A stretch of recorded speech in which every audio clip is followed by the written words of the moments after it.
Pag kami nagbigay ng impormasyon, naghahanap ng threat, baka may threat sa Vice President, may nagbigay ng impormasyon, walang threat. Ligtas ang Vice President pag nagpunta siya dyan. Hindi magka-classify yon na pwedeng bigyan ng reward at success. Hindi naman kailangan, di ba? Sanay tayo sa reward na nakatakip yung mukha, di ba? Tinuro kung saan nagtatago yung akusado, tinuro kung saan nagtatago kung sino man. Di yun, reward. Pero wala bang reward kapag sinabing, okay, magpunta dyan, walang problema, wala kayong kailangan alalahanin. Is that information or can that also be reward? Magpo-fall po siya sa information.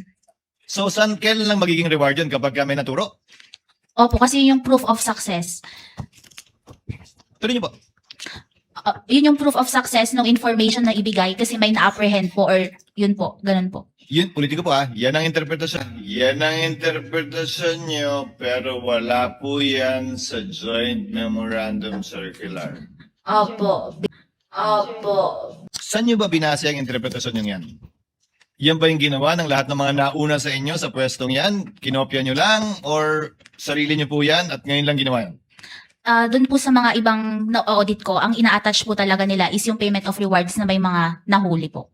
So lahat ng in-audit nyo nung nakaraan, for consistency's sake, merong nahuli o na-apprehend. May ganun pong mga naka-attach na mga dokumento. At tulad dun sa iba, kapag walang nahuli o na-apprehend sa reward, ine-AOM mo, dinidisallow o sinususpend nyo. Hinahanapan po namin ng proof of success. Opo. Na may nahuli nga. Opo. To prove consistency on your part. But do you have any knowledge na yung mga predecessor mo, yan din yung standard na ginamit? Pare-pareho po kami na based sa joint circular po ang aming basis ng audit. Pero wala nga dun eh. So interpretasyon mo, yan at yan yung interpretasyon din ng mga nauna sa'yo sa pagkakaalam mo? Sa akin po yun po yung naging Sa'yo lang? interpretation. Opo. So interpretasyon mo, yan at yan yung interpretasyon din ng mga nauna sa'yo sa pagkakaalam mo? Sa akin po yun po yung naging Sa'yo lang? interpretation. Opo. Hi, Cheers! Salamat sa ginagawa mong paggisa dyan sa Bayarang Baboy na yan kasi maraming nalalaman ang taong bayan tungkol sa pasikot-sikot ng proseso dyan sa COA. Anyway, may I just remind you, Cheese Escudero, na hostage ka ng administrasyon ni Bangag. So medyo dahan-dahan sa paggisa kasi yung kaso mo baka mahinog na naman. Anyway, alright. So, inamin ng Bayarang Baboy na ang ginagawa niyang proseso sa confidential intel funds ng Vice President ay base lamang sa kanyang sariling interpretasyon. Correctness. Inamin niya mismo sa pamamagitan ng kanyang sagot na, opo, ito po ay aking sariling interpretasyon. Gaga. Putang ina ka. At sino ka? Para ikaw ang magbigay ng standard o magbigay ng basehan na ganito, ganyan dapat. Can you imagine?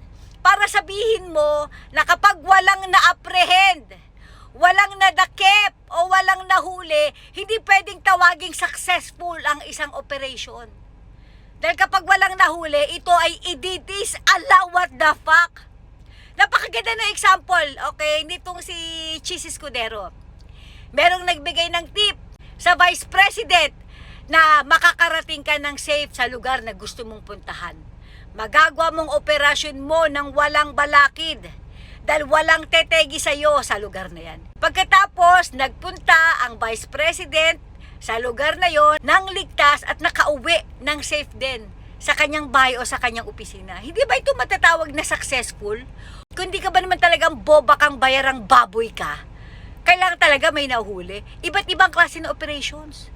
At sino ka para sabihin na kapag walang nahuli, i-disallow? Putang ina mo, hindi ba mahalagang impormasyon na malaman ng opisyal na huwag kang mag-alala, walang tetegi sa'yo, ligtas kang makakarating sa lugar na yan? Hindi ba ito mahalagang impormasyon na dapat din bigyan ng reward?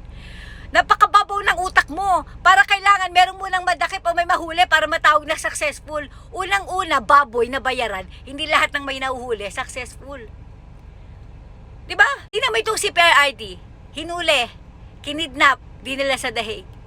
Anong success ang meron dyan na papakinabangan ng taong bayan?